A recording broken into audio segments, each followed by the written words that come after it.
ॐ अज्ञानतिमिरन्धस्य ज्ञानाञ्जनशलाकया चक्षुरुन्मिलितं येन तस्मै श्रीगुरवे नमः।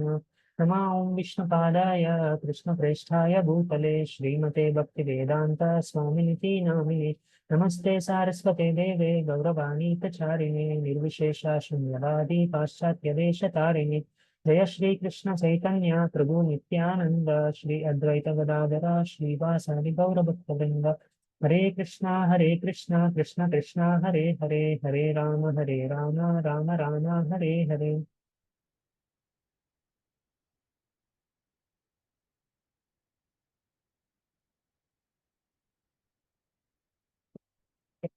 Share the verses and then we'll recite the verse, read the translation, and then we'll discuss something from these verses today.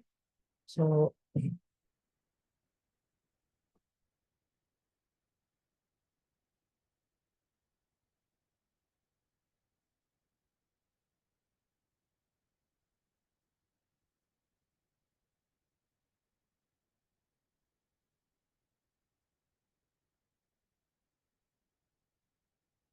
Hare Krishna.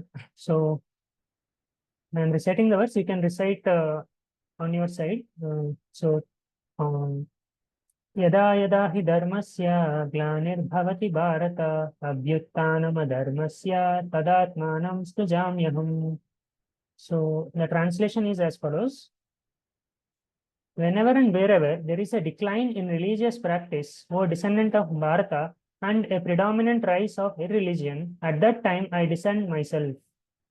So I will read the purport also, and then we can discuss. So the word Srijami is significant herein. Srijami cannot be used in the sense of creation because, according to the previous verse, there is no creation of the Lord's form or body since all of the forms are eternally existent. Therefore, Srijami means that the Lord manifests himself as he is. Although the Lord appears on schedule, namely at the end of the Dwapar Yuga of the 28th millennium of the 7th Manu in one day of Brahma, he has no obligation to adhere to such rules and regulations because he is completely free to act in many ways at his will. So basically, this, as per the Shastras, the Lord appears in his original form of Krishna in this particular time period. So that's what is explained. So in one day of Brahma, it's explained that there are around 71 Manus and 14 Manus. And in each Manu, there are several Divya Yugas or 71 Divya Yugas. So one Divya Yuga is a cycle of 4 Yugas. Like one Divya Yuga is 1000 Yugas, and in each Yuga, there is a cycle of 4 Yugas, which is Satya Yuga, Treta Yuga, Dwapar Yuga, and Kali Yuga. So in one day of Brahma, there are totally 1000 Divya Yugas, and in each Manu, there are around 71 Divya Yugas. And basically, in the 7th Manu, at the end of the Dwapar Yuga of the 28th millennium, the Lord appears. So there is the detailed calculation of when the Lord appears as per the Shastra. But as such, there is no obligation that the Lord should appear at this particular time or in this way like that. So he therefore appears by his own will whenever there is a predominance of irreligiosity and a disappearance of true religion. Principles of religion are laid down in the Vedas, and any discrepancy in the matter of properly executing the rules of the Vedas make one irreligious. In the Bhagavatam, it is stated that such principles are the laws of the Lord. Only the Lord can manufacture a system of religion. The Vedas are also accepted as originally spoken by the Lord himself to Brahma from within his heart. Therefore, the principles of Dharma or religion are the direct orders of the Supreme Personality of Godhead. These principles are clearly indicated throughout the Bhagavad Gita. The purpose of the Vedas is to establish such principles under the order of the Supreme Lord. And the Lord directly orders at the end of the Gita that the highest principle of religion is to surrender unto him only and nothing more. The Vedic principles push one towards complete surrender unto him, and whenever such principles are disturbed by the demoniac, the Lord appears. So, yeah, I will not read a full purport. So, I read partly and we will discuss now. So, and the next verse also, I will read the verse and translation so that we can start the discussion. The verse 4.8 is as follows. Paritranaya sadhunam vinashaya cha dushkritam dharma samsthapanarthaya sambhavami yuge yuge. So this verse describes the 3 reasons why the Lord appears in this world. So to deliver the pious and to annihilate the miscreants, as well as to re-establish the principles of religion, I myself appear millennium after millennium. So these what the verses say. Now let me discuss something. What I heard from the devotees and from the Prabhupada and from the Parampara. So whatever I heard and whatever I understood, I will share so that we all can benefit from it. So basically, there is some context to this verse. So in the last discussion, I think you heard how Krishna is explaining to Arjuna that the same science of Bhagavad Gita that he's speaking now to Arjuna is he spoke that same science to the sun god Vivashwan several thousands and like several millions of years ago at the beginning of the creation also. So then Arjuna is asking this question like Krishna like how is it that how can I like you also appear to be like me only like Krishna is of the same age as Arjuna, like Krishna is like the Arjuna's friend. So how like Arjuna is having this doubt, how come Krishna spoke this to sun god millions of years ago? Like it seems Krishna is like me only, like he has taken birth in this Dwapar Yuga like this. So Arjuna is asking this question to clarify this doubt. And it's not that he is having this doubt. Arjuna is actually a constant companion of the Lord. So whenever the Lord descends to this world, many of his pure devotees also, they descend to this world along with the Lord to help in the mission of the Lord. So just like Arjuna is there with Krishna in Dwapar Yuga in this particular pastime, similarly when Lord was speaking to Vivashwan, the sun god, at that time also Arjuna was there in some form. But the difference is Krishna remembers everything throughout, like from the beginning of the creation to the end, everything Krishna remembers. But because Arjuna is an ordinary living entity, he doesn't remember what happened several thousands of years ago. So that is the difference between Krishna and the living entity. Like no matter how powerful a living entity is, Jiva, a living entity, can never be equal to Krishna. So living entity is always subordinate to Krishna. Krishna is the like he is the there is one verse which says asamurdhva, like nobody is equal to Krishna, nobody is greater than Krishna. So like if nobody is equal to Krishna and nobody is greater than Krishna, then like there is only one person who can be like that. So that is Krishna or that is God. So basically here why is it that Krishna remembers all the incidents that happened previously in thousands of years ago, and why does that Arjuna doesn't remember? So the difference is because actually Krishna doesn't change his body. Like living entities, we today in this particular birth we have a particular body, but in our previous life we had a different body. It may be whatever. Like we may be in a human species or some other species, we don't know. And in the next birth, we don't know what kind of birth we will take. So as living entities, we are always changing our bodies. But Krishna is always in his original transcendental form, Satchidananda Vigraha. Whenever he descends by his own internal potency. Krishna doesn't have to change his body. Krishna, he is his own same form, I mean same body, but he appears in different forms. Say he appears as Lord Narasimha, Lord Rama, Matsya Avatara, Kurma Avatara, like that. He appears in different forms, but he is the same personality. He doesn't change his body. So therefore, he remembers all the activities in his previous births and everything. So Krishna tells that although he is unborn, still he appears just to establish dharma. So Krishna is actually unborn. It may appear actually Krishna, we may think that Krishna, we see that Krishna has appeared as a child of Devaki and Vasudev in the prison house of Kamsa. How is it that Krishna is appearing in his same body? So actually this is a very, I mean, very mysterious or transcendental secret. So the science of Krishna, to understand that, we have to only learn from the devotees of the Lord who understand it properly in the disciplic succession. On our own, if we try to interpret Krishna's actions, Krishna's words, it's very difficult to understand. In the next session, there is another verse which speaks about this only, how Krishna's everything, his birth, his activities, everything is transcendental. So we cannot misunderstand that Krishna is like an ordinary person like us. So Krishna is telling that like यदा यदा हि धर्मस्य ग्लानिर्भवति भारत अभ्युत्थानम् अधर्मस्य तदात्मानं सृजामि अहम्. So this dharmasya glani, yada yada hi dharmasya glanir bharata. Dharma, glani means decline of dharma. Abhyutanam adharmasya. Adharma is increasing. Whenever there is a decline in religion and an increase of irreligion, at that time Krishna appears to separate this balance. So there is an imbalance that has happened, and Krishna comes to again reset the situation. So the whole purpose is Krishna has created this material world so that we living entities, we Jivatmas, we can revive our loving relationship with Krishna and go back to home, back to Godhead. That is the purpose of the whole creation. That is why Krishna has given us the Vedas. That is why Krishna has given us all the scriptures. And in every scripture, the purpose is very clearly stated that we have to love and serve God. We have to surrender to God. So now Prabhupada explains very nicely about the word dharma. So dharma, like we may understand it to be a kind of like dharma is, we think it kind of religion, and some people may think it's a kind of faith.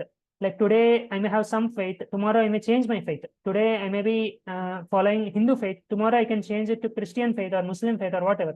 But Prabhupada explains that dharma is actually our constitutional position. It is something which we cannot change. It is something very integral part of the entity. So suppose like we take water. So what is the dharma of the water?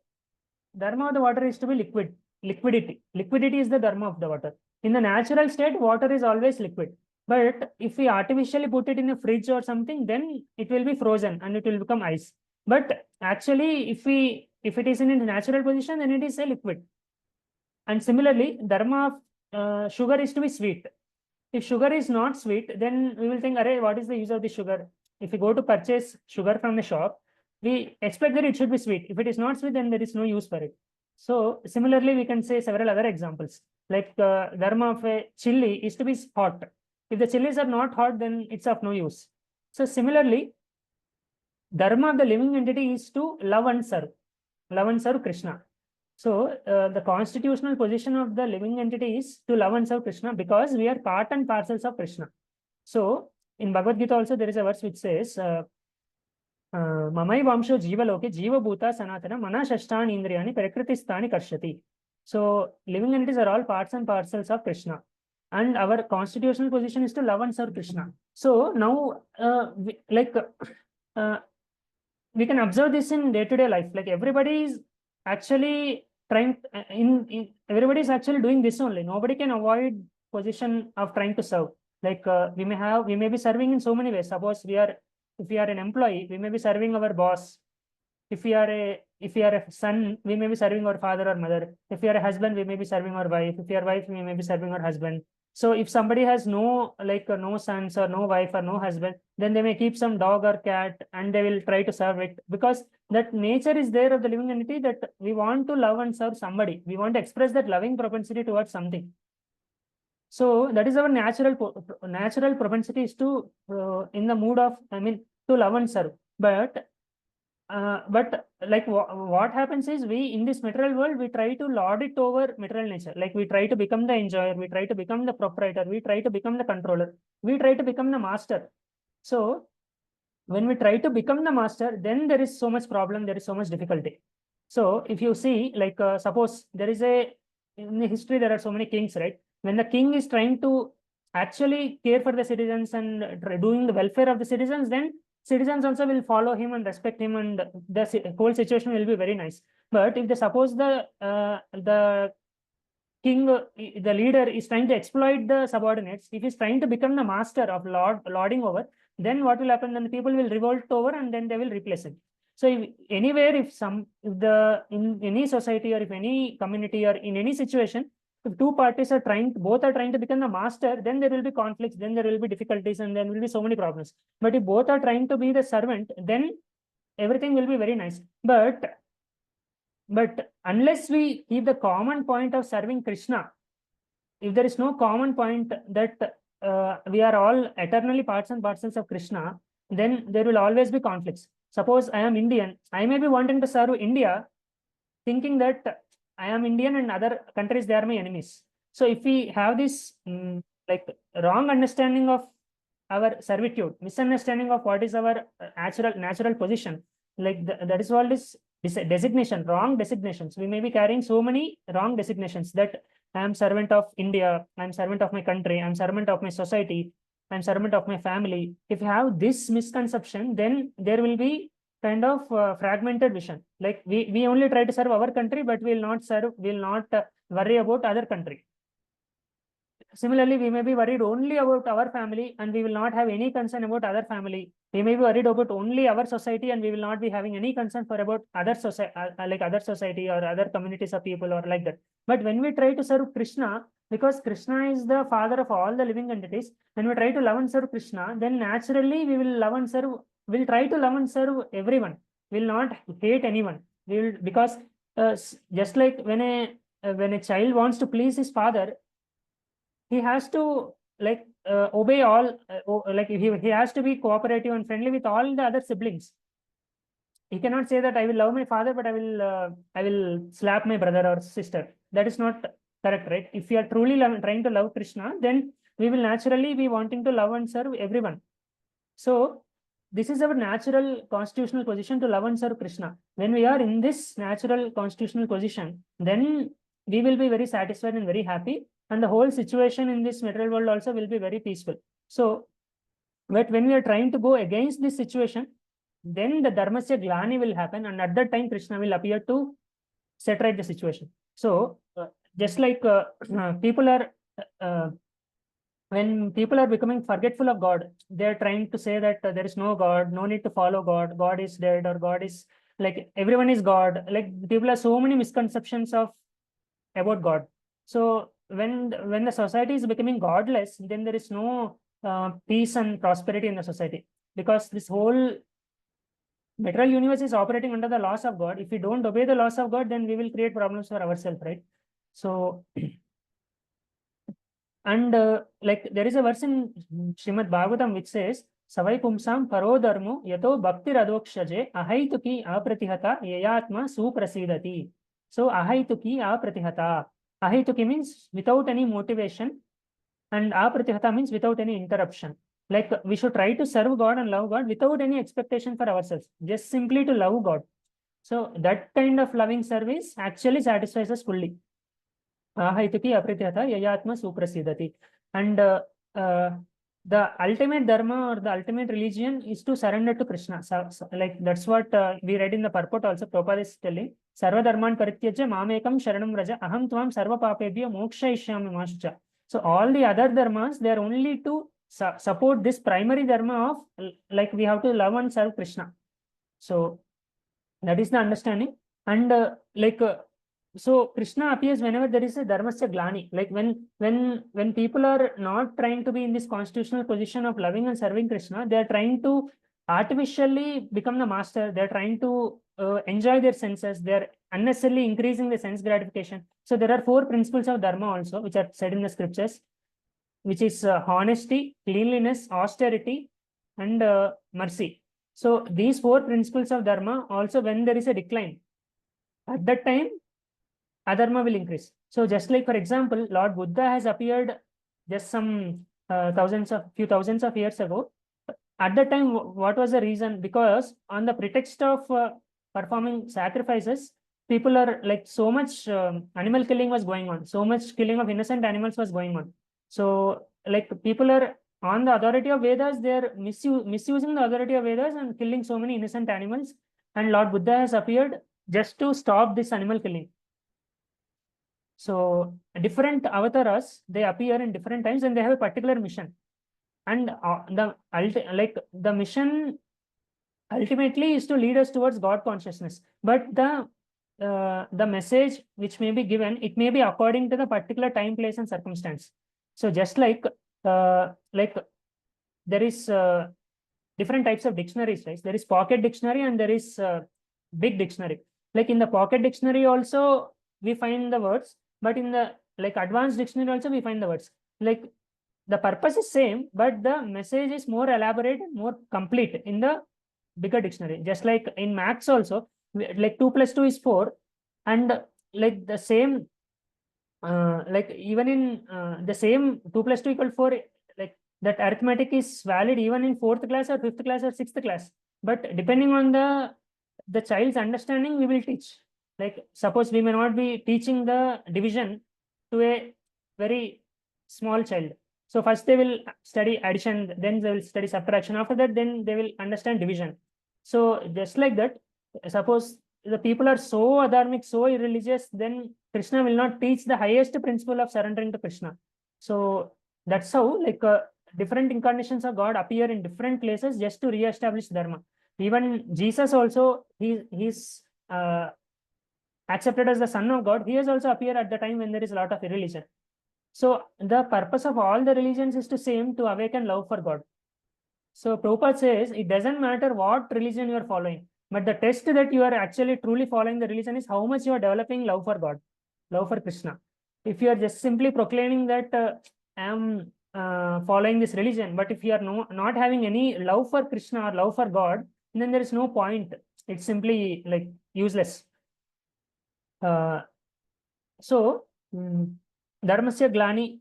So, whenever there is this, we have seen the Lord Buddha's example, and different incarnations, they appear in different times for a particular mission. But the ultimate purpose is to lead people towards God consciousness, to help us all become devotees and to go back home, back to God. So, in the next verse, Krishna explains 3 purposes why he appears.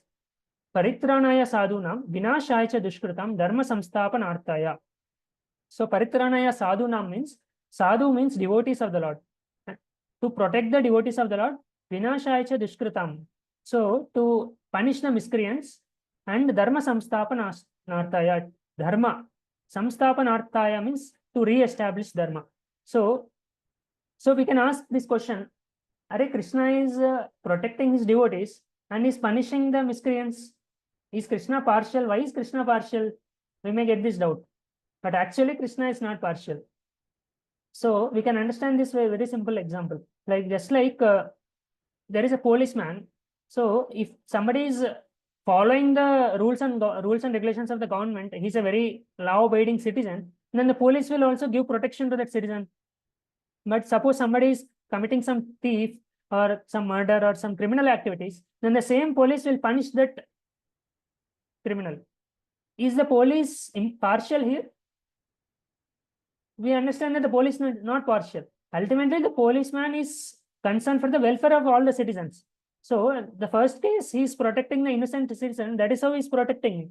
But in the second case, if he doesn't punish the miscreant, if he doesn't punish him and inhibit him from his mischievous activities, then that is actually causing the inconvenience to trouble to so many other peaceful citizens, right?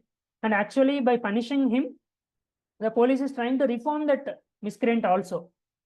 So actually, Lord is equal to everyone. So it may appear that Lord is favoring his devotees and he is punishing the miscreants, but actually, whatever Lord does is ultimately the welfare. It's for the welfare of the particular person only. So, like just like Lord appears in many incarnations, right? So to re-establish dharma, and these 3 purposes are there. But it is said that the main purpose is to actually protect the devotees and to give pleasure to his devotees. That is the main purpose Krishna appears. So to punish the demons, it doesn't, Krishna doesn't need to come, because Krishna is so powerful that through any of his agencies or his energies, he can actually finish the demons. It doesn't require that he personally comes just to punish the demon. Just like to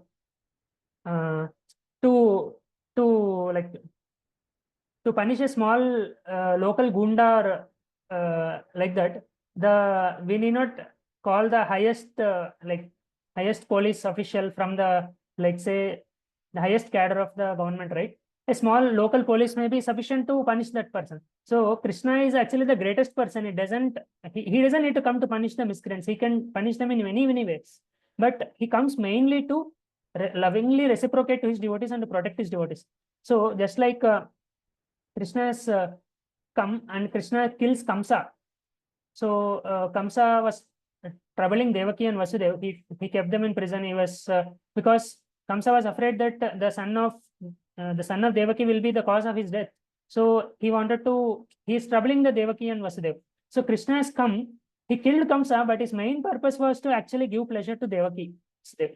Similarly, when Lord appeared as Narsimhadev to kill Hiranyakashipu, the main purpose Lord appeared was to give actually pleasure to Prahlad Maharaj, not to kill Hiranyakashipu.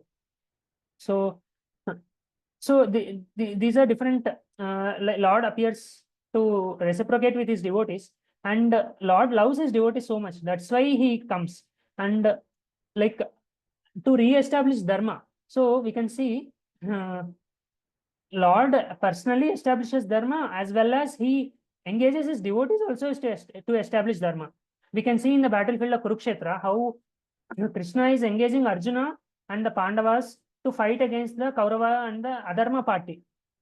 So Krishna wants that the dharmic people, they should rule the world. Dharma should be prevailing. So Krishna is not personally killing the demons. Krishna also personally kills the demons in like many demons Krishna also killed. But in some cases, he allows his devotees to establish dharma. Just like in Vrindavan, he killed so many demons: Putana, Shakatasura, Vatsasura, like that. So many demons he killed. And in Mathura also he killed Kamsa. And so many times, like he kills many demons. But in some cases, he engages his devotees also to establish dharma. So because Lord loves his devotees so much, he wants to give credit to his devotees. So if Krishna wants, he can kill all the armies of the Kauravas, but he wants to give credit to Bhima and Arjuna and the Pandavas. He wants to make them glorious. That's why Krishna is giving them the chance to kill the demons. Similarly, like we can see Jarasandha also is a great demon. Krishna engages Bhima to kill Jarasandha. He doesn't personally kill him, although he can kill him. So Lord wants that his devotees rule the world and they establish dharma, because when dharmic people are ruling, then the whole citizens, everyone, they will be happy. So dharma samsthapanarthaya. Like one last point which I would like to tell and conclude. So basically, Krishna, as I was telling, Krishna appears again and again to re-establish dharma, and his main purpose is to, because he is very eager that we develop love for him and come back to him. So actually, Krishna doesn't need to come here, because like we can see Krishna is in the spiritual world. He is having so many devotees, so many millions and millions of devotees are always eager to serve him, always eager to, like they are very obedient and very loving and very obedient citizens, servants of him. But in this material world, people are so disobedient. They don't believe in God. They even hate God. They even spread bad rumors about God. So many things they do. But still Krishna appears out of his causeless mercy again and again to this material world. Why? Because he loves us so much. He wants that we understand his message, we develop attraction towards him. When he comes, he performs such wonderful, enchanting pastimes. Like he lifts Govardhan hill on his little finger for 7 days and 7 nights. And similarly, so many beautiful, wonderful pastimes he performs. So through these pastimes, he wants to attract our hearts and our mind towards him, so that we can remember him, we can chant his glories, we can chant his holy names. And through this, through loving and serving him, we can develop our loving relationship towards him and go back home, back to what it. That is the main, like that is the main reason Krishna appears, out of his causeless mercy towards us. Like just like we can imagine, like if Narendra Modi or the Prime Minister, if he's going to the prison house, why does he have to go to the prison house? He doesn't need to go to the prison house, right? If he's going, it's just to, like out of his kindness, he wants to go and maybe see the welfare conditions of the people. But similarly, Krishna doesn't need to come to this material world. Sometimes this material world is compared to a prison house also. So Krishna doesn't need to come to this material world, but he comes out of his causeless mercy just to help us revive our loving relationship towards him. So these are few thoughts. So we understood like what is the meaning of dharma. Dharma is the constitutional position. To love and serve is our constitutional position, and we have so many designations currently.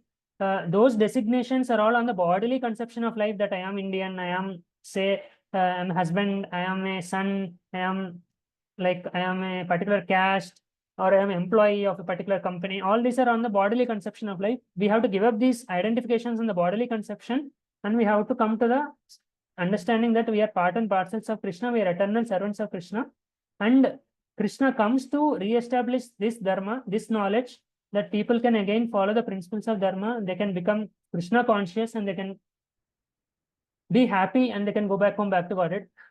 So these are few thoughts, and I wanted to share today.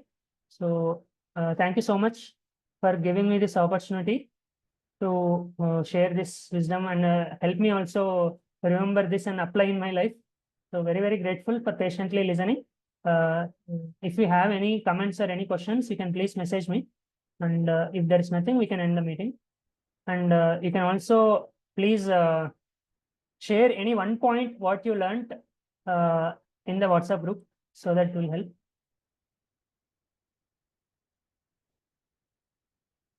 So if Jesus Christ is the Son of God, then why one new religion created? Please clarify. So like uh, Jesus Christ has come just to again like to propagate this love of God only, to help people follow the principles of God. If you see the commandments, 10 commandments in the Christian religion, the first commandment says to love God with all our heart and all our soul, and to consider one's neighbor as oneself. So actually, if somebody follows Christianity properly also, they will actually become perfect. They will develop love of God. But the problem is, over a period of time, there is so much degradation. People, again, that is also one designation. They think that I am Christian, I am Hindu, I am Muslim, but they don't understand that I have to actually love and serve God. So the problem comes there. The problem is not in having different religions. Even if there are different religions, if people are trying to love God and serve God in their own ways, and they are cooperative with each other, then there is no problem actually. But because people have a narrow-minded conception, they don't understand the true purpose of religion, then there is so much quarrel, problems, all these things happen. So is it make sense?